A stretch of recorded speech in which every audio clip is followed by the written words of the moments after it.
Welcome to JPSC knowledge school. आज हम reverse of Jharkhand के बारे में पढ़ाई करेंगे। हमने जैसा पिछले वीडियो में भी बात किया था, झारखंड का जो जियोग्राफिक फाउंडेशन है वो मेनली छोटा नागपुर प्लेट्यू पे बेस्ड है। तो इसकी एक डिस्टिंक्ट टोपोग्राफी है। आप देखेंगे कि झारखंड की जो एवरेज हाइट है वो it ranges from 300 to 900 metres. General slope जो है झारखंड का वो साउथ वेस्ट से नॉर्थ ईस्ट है टुवर्ड्स द गंगा वैली। आप समझ सकते हैं दामोदर रिवर का आप एक बार फ्लो देखेंगे या सोन रिवर का फ्लो देखेंगे या आप कोयल रिवर का फ्लो देखेंगे तो आपको एक जनरल टोपोग्राफी समझ में आ जाएगी। ड्रेनेज पैटर्न जो है ज्योग्राफी 11th की जो ज्योग्राफी है वो आपने अगर पढ़ी होगी तो ड्रेनेज पैटर्न आपने समझा होगा क्या क्या होती है। तो जो झारखंड की टोपोग्राफी है वो एक रेडियल सेंट्रीफ्यूगल ड्रेनेज पैटर्न बनाती है। तो रिवर्स जो है वो रांची नेतरहाट अपलैंड जो है उससे आउटवर्ड फ्लो करती है, तो जॉइंट्स बनाती है, फॉल्ट्स बनाती है और रेजिस्टेंट रॉक्स जो है उसके कारण ये और एक चेंज आता है जिसमें आप झारखंड के रिवर को देखेंगे कि फॉल्ट्स वगैरह हैं और जॉइंट्स हैं। यहाँ पे ट्रेलिस रेक्टेंगुलर और डेंड्राइटिक कॉन्फ़िगरेशन देखने को मिलता है हमें। इसके बाद हम देखते हैं झारखंड की जो रिवर्स है वो मेनली मॉनसूनल है। ये गंगा रिवर का जैसे जो फीडिंग आता है वो हम देखते हैं हिमालय से आता है, तो वो एक सभी सीजन्स में उसमें पानी होता है, सदाबहार नदी जिसे कहा जाता है। पर झारखंड के रिवर में ये नहीं होता। तो क्या होता है कि जो समर के मंथ्स या जो बरसात के महीने होते हैं उसमें काफ़ी पानी होता है, लेकिन जो उसके बाद के महीने होते हैं जो गर्मी का महीना होता है, खास करके आप मई जून जुलाई जुलाई नहीं मई और जून में देखेंगे कि पानी बिल्कुल सूख जाता है, बिल्कुल रिवर बेड पूरा ड्राई हो जाता है कई जगहों पर। अब किऊल नदी जो कि गिरिडीह से निकलती है, या फिर अजय नदी जो देवघर में है जमुई से निकलती है, या फिर दामोदर नदी देख सकते हैं, काफ़ी इसमें पानी कम हो जाता है। इसके बाद बेस एलिवेशन जो है झारखंड का एक वो 300 मीटर का है। मेन यहाँ पर 4 रिवर बेसिन्स हैं मेजर, जिसको हम लोग अभी देखेंगे और समझेंगे। ध्यान रखेंगे कि झारखंड रिवर्स बहुत इम्पॉर्टेंट है जेपीएससी के लिए। तो झारखंड में 4 रिवर बेसिन है। एक गंगा बेसिन है। गंगा बेसिन बहुत ही छोटा एरिया को कवर करता है, आप समझ सकते हैं, क्योंकि साहिबगंज को ये टच करता है। तो नॉर्दर्न और नॉर्थ ईस्टर्न झारखंड है और ये बेसिन में और बड़ा एरिया भी कवर इसलिए होता है क्योंकि झारखंड के नॉर्दर्न एरिया के बहुत सारे रिवर्स अल्टीमेटली जाके गंगा रिवर में ही मिलते हैं। इसके कारण सोन river, Punpun river, Kiul river, सकरी रिवर, ये चारों अल्टीमेटली कहीं ना कहीं गंगा में जाकर मिलते हैं। इसके कारण ये गंगा बेसिन का पार्ट बनाते हैं। ये बहुत इंपॉर्टेंट डिस्टिंक्शन है, ध्यान रखना है। ये गंगा बेसिन का पार्ट होने से ये नहीं हो जाता है कि ये एक प्लेन्स के पार्ट हैं, ये उसके बाद भी ये पठार एरिया के ही पार्ट हैं। पर चूंकि इसके ये रिवर्स गंगा नदी में जाके मिल जाते हैं इसलिए गंगा बेसिन का पार्ट कहलाते हैं। अगला है सुबर्न रेखा बेसिन जो कि साउथ ईस्टर्न झारखंड में है। सुबर्न रेखा नदी, खरकई नदी, कारो नदी जो रांची जमशेदपुर इंडस्ट्रियल एरिया से होकर गुजरती है, अल्टीमेटली जाके बे ऑफ बंगाल में जो सुबर्न रेखा है वो मिल जाती है। बहुत इंपॉर्टेंट है, ध्यान रखना है। दामोदर सोन सिस्टम सेंट्रल और नॉर्थ ईस्ट झारखंड में है। दामोदर, बराकर, बोकारो रिवर, कोनार रिवर जो डीवीसी मल्टीपर्पज़ प्रोजेक्ट से रिलेटेड है, ये एक अलग रिवर सिस्टम बनाती है, ड्रेनेज सिस्टम बनाती है।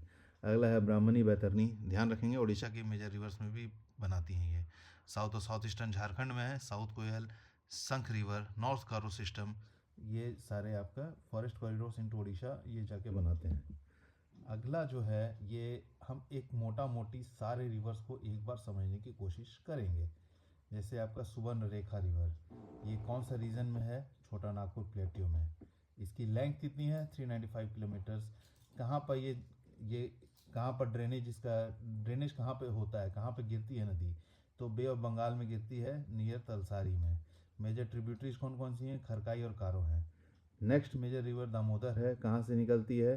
तो खमरपाट हिल से निकलती है, पलामू डिस्ट्रिक्ट कितनी लेंथ है 592 किलोमीटर, जिसमें कि 280 किलोमीटर जो है वो झारखंड में है। और ये जो बे ऑफ बंगाल में नियर गदियारा में मिलती है, और इसके मेजर ट्रिब्यूटरी जो है वो बराकर को बोकारो और कोनार हैं। नॉर्थ कोयल रिवर जो छत्तीसगढ़ बॉर्डर से निकलती है 360 किलोमीटर है, सोन रिवर में जाकर मिल जाती है। इसके फीचर आपको पता ही है, पेरुआ गाग वाटरफॉल है इसमें।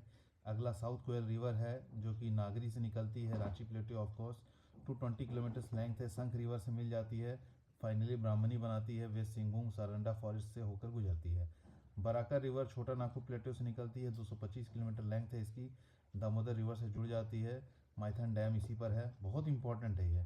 शंख रिवर नेतरहाट प्लेटो से निकलती है, 240 किलोमीटर लेंथ है, साउथ कोयल से मिल जाती है। फिर मयूराक्षी रिवर है जो देवघर में त्रिकुट हिल से निकलती है, 250 किलोमीटर लेंथ है इसकी, हुगली रिवर से मिल जाती है। मसानजोर डैम जिसको हम लोग कनाडा डैम के नाम से भी जानते हैं, ये उसी इसी रिवर पर है।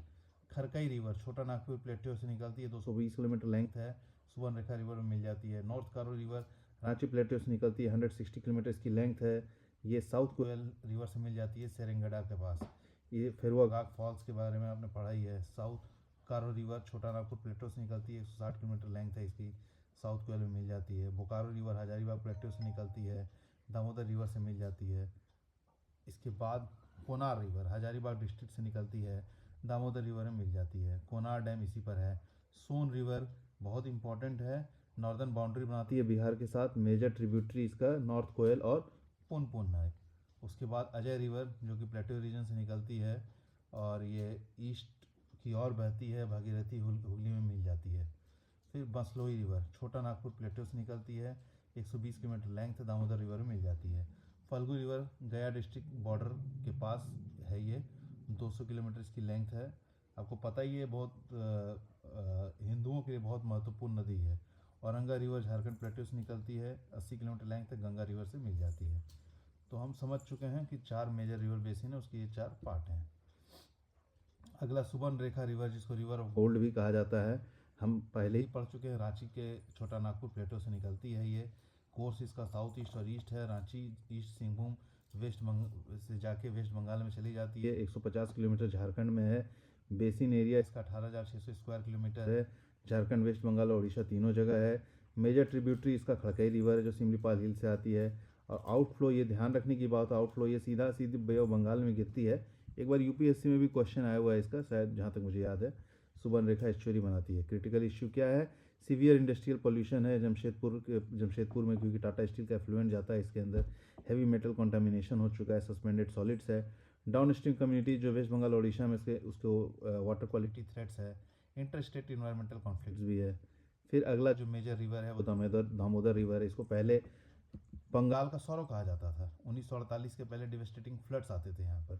1948 में डीवीसी बनाया गया, दामोदर वैली कॉर्पोरेशन। सबने पढ़ा होगा ये चीज़। ये इंडिया का फर्स्ट मल्टीपर्पज़ रिवर अथॉरिटी है। जैसे कि आपका वहाँ पे Tennessee valley authority, I think USA में, उस पर मॉडल किया गया था। 1950 से 60s तक डैम कंस्ट्रक्शन हुआ। Maithon, Tilaiya, Konar, Panchet dams flood control के लिए बनाया गया था, इरिगेशन और हाइड्रो पावर के लिए बनाया गया था।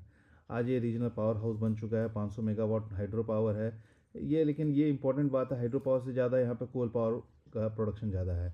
5 ईस्टर्न स्टेट्स को ये पावर सप्लाई करता है, इरिगेशन बेनिफिट्स देता है। 24,400 स्क्वायर किलोमीटर बेसिन में। दामोदर का ओरिजिन आपने पढ़ा ही है, खमरपाट पलामू 280 किलोमीटर झारखंड में है। ये कोल बेल्ट से होकर गुजरता है, फाइनली हुगली में जाके मिल जाता है। ये इंपॉर्टेंट है, ठीक है। और ऊपर सुधार लीजिएगा, जहाँ मुझे याद है ये फाइनली बे ऑफ बंगाल लिखा हुआ था ऊपर वाले टेबल में, ये हुगली में मिल जाता है। मेजर ट्रिब्यूटरी जिसमें बराकर है, माइथन डैम जिस पर है, बोकारो नदी है, स्टील सिटी सपोर्ट, कोनार जिस पर डीवीसी रिजर्वायर है। ये इंपॉर्टेंट चीज़ें हैं। रिजर्वायर कैपेसिटी इसकी घटती जा रही है, क्यों? क्योंकि माइनिंग इंड्यूस सिल्टेशन है। नेक्स्ट हम आते हैं कोयल कारो शंख रिवर, वेस्टर्न प्लेट्यू सिस्टम का है। तो नॉर्थ कोयल रिवर जिसका ओरिजिन रांची प्लेट्यू है, ये नॉर्थ वेस्ट की तरफ बहती है, लातेहार पलामू से होते हुए सोन रिवर में मिल जाती है। बहुत डीपली इंसाइज्ड मियांडर्स बनाती है। मियांडर्स आप एक बार ज्योग्राफी 11th की ज्योग्राफी पढ़ेंगे, आपको मियांडर्स समझ में आ जाएंगे। नदियाँ जो बहुत घूम जाती हैं, वो उसे मियांडर कहा जाता है। इंसाइज्ड मियांडर बनाती हैं ये। इंसाइड मियांडर ज्योग्राफी ऑप्शनल वाले समझ रहे होंगे इंसाइड मियांडर्स क्या होते हैं।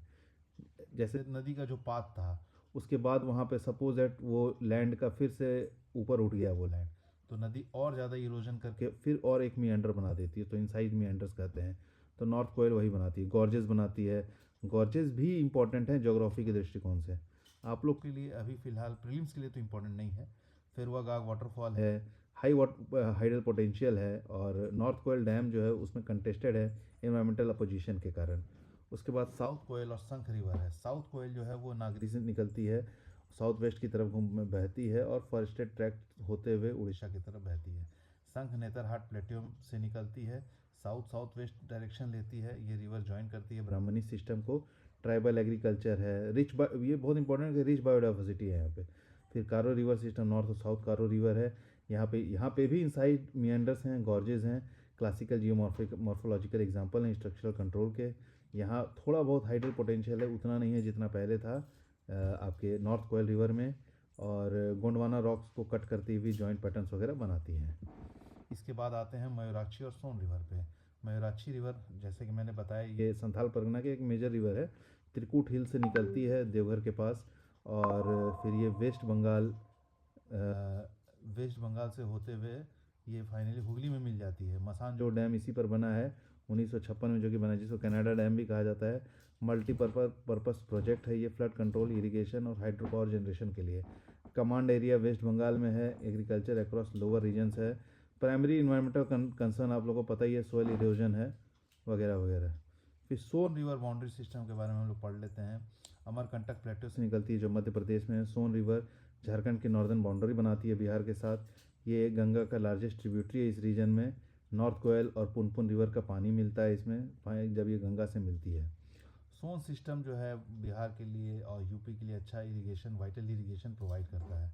अजय रिवर ईस्ट की तरफ फ्लो करती है, भागीरथी हुगली में मिल जाती है। सीजनल फ्लड और सैंड माइनिंग का प्रेशर यहाँ पर भी है। अगला आते हैं हम लोग economic lifelines, irrigation and hydro power पर। एग्रीकल्चर सपोर्ट, रिवर वैली जो है ये एलिवियल सॉइल देती हैं। Water for kharif monsoon cropping dominated by paddy, pulses and vegetables. DVC canal Hazaribagh को भी सर्व करता है, धनबाद को भी सर्व करता है, गिरिडीह को भी सर्व करता है। देवघर एवं जामताड़ा रीजन को भी सर्व करता है मसानजोर डैम। मसानजोर डैम याद रखना है, वो दुमका में है, और ये देवघर जामताड़ा रीजन को भी सर्व करता है। एनर्जी जनरेशन भी करती है, जैसे हमने पहले भी पढ़ा है। डीवीसी जो है लगभग 500 मेगावाट प्रोड्यूस करती है। माइथन में 320 मेगावाट है। तिलैया में 48 मेगावाट है। और पंचेत में 60 मेगावाट हाइड्रो इलेक्ट्रिक स्टेशन है। ये 5 ईस्टर्न स्टेट्स को पावर प्रोवाइड करती है, झारखंड, वेस्ट बंगाल, उड़ीसा, बिहार, असम। उसका इंडस्ट्रियल वाटर सप्लाई के बारे में पढ़ लें हम लोग। जमशेदपुर का जो टाटा स्टील है, जो 10 million ton per year produce करती है, कंज्यूम करती है, वास्ट सुबर्णरेखा का पानी कंज्यूम करती है। बोकारो स्टील सिटी जो है वो बोकारो रिवर का पानी कंज्यूम करती है। थर्मल पावर प्लांट्स वगैरह हैं, तो ये सारी चीज़ें बहुत इशू कर रही हैं वहाँ पर। इन्वायरमेंटल चैलेंजेस आप लोगों को पता ही है, इंडस्ट्रियल पोल्यूशन है वहाँ पर। और सुबर्णरेखा में बीओडी, बायोलॉजिकल ऑक्सीजन डिमांड और केमिकल ऑक्सीजन डिमांड, जिसको सीओडी कहते हैं, सेफ लिमिट्स को क्रॉस कर चुका है। कैचमेंट का डिग्रेडेशन हो चुका है, आप लोग समझ ही रहे हैं। क्लाइमेट वेरिएबिलिटी है, और बरसात का पैटर्न चेंज हो चुका है। इसके कारण डिस्प्लेसमेंट वगैरह भी बहुत बड़ा इशू बन चुका है। ये ये लेक्चर बस इतना ही। अगले लेक्चर में हम लोग और ज्योग्राफी के एंगल्स की तरफ से देखेंगे जो इम्पोर्टेंट होंगे जेपीएससी के लिए।